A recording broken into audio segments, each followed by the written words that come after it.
আসসালামু আলাইকুম। আশা করি সবাই ভালো আছি। আপনাদের জন্য আজকে আরেকটি গুরুত্বপূর্ণ ভিন্ন খবর নিয়ে এসেছি, যেটি শুনলে সত্যি অবাক হওয়ার মতোই। অফিসে ঢোকার প্রথম 10 মিনিট যা করলেই বিপদ। হ্যাঁ, এখানে দেখা যাচ্ছে অফিসের প্রথম মিনিট 10 কিন্তু মোটামুটি আমাদের বাকি দিনটার শরীর স্বাস্থ্য ঠিক করে দেয়। আগামী 8 ঘন্টাকে পারফেক্ট চাপ মুক্ত করার জন্য শুরুর কটা মিনিট কতগুলো জিনিস এড়িয়ে যাওয়া ভীষণ জরুরি। দিন শুরু হওয়ার আগেই নিজেদের নিজেদেরই কয়েকটা ভুলে ঘেটে যায় গোটা দিনটায়। যে ভুলগুলো আমরা হামেশাই করে থাকি তার এক ঝলক। দেরি করে অফিসে আসা। সাম্প্রতিক একটি সমীক্ষায় দেখা গেছে যে সমস্ত কর্মচারীরা অফিসে আসতে প্রায় রোজই দেরি করেন। বসেরা ধরেই নেন কাজের প্রতি সেই কর্মচারীরা যথেষ্ট মনোযোগী নন। তারা সারাদিন যতই কাজ করুক না কেন, অফিসে যতক্ষণই থাকুন না কেন, বদলাই না বা বসদের মনোভাব। বছরের শেষেই কপালে জোটে কম রেটিং।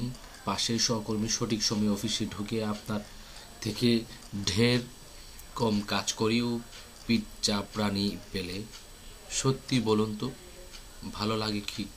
তাই একটু অভ্যাস বদলান। নিজের স্বার্থেই জলদি অফিস ঢোকার চেষ্টা করুন। সহকর্মীদের সঙ্গে দুর্ব্যবহার। সকালবেলা অফিসে এসেই অনেকেই মুখটা প্যাঁচ করে রাখেন। 3 কফি দিয়ে কাজে এসেই চারপাশে একটু না তাকিয়ে ছুটলেন ধোঁয়া ওঠা কফি কাপের দিকে। গবেষণা বলছে সকাল 9:30টার আগে কফি খাওয়া একেবারে উচিত না।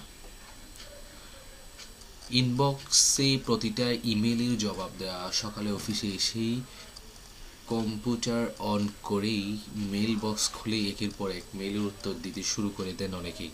ব্যাস, একবারে চক্করে ফেঁসে যাওয়া মানে গেল বাকি দিনটা।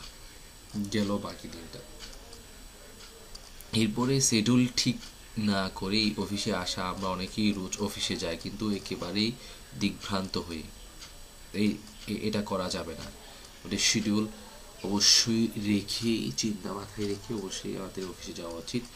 সহজ কাজটা আগে করে ফেলা। এসেই তড়িঘড়ি সহজ কাজটা আগেই করে নেন, তা হলেই গন্ডগোল। পরেই কিন্তু ঠিক কাজ করার আর এনার্জি হবে না। তাই কঠিন কাজটি আগে করে ফেলে তারপরে সহজ কাজ করলে ভালো হয়।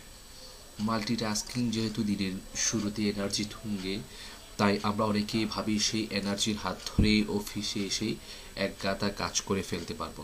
গবেষণা ঠিক উল্টো কথা বলে। শুরুটা করুন। হ্যাঁ।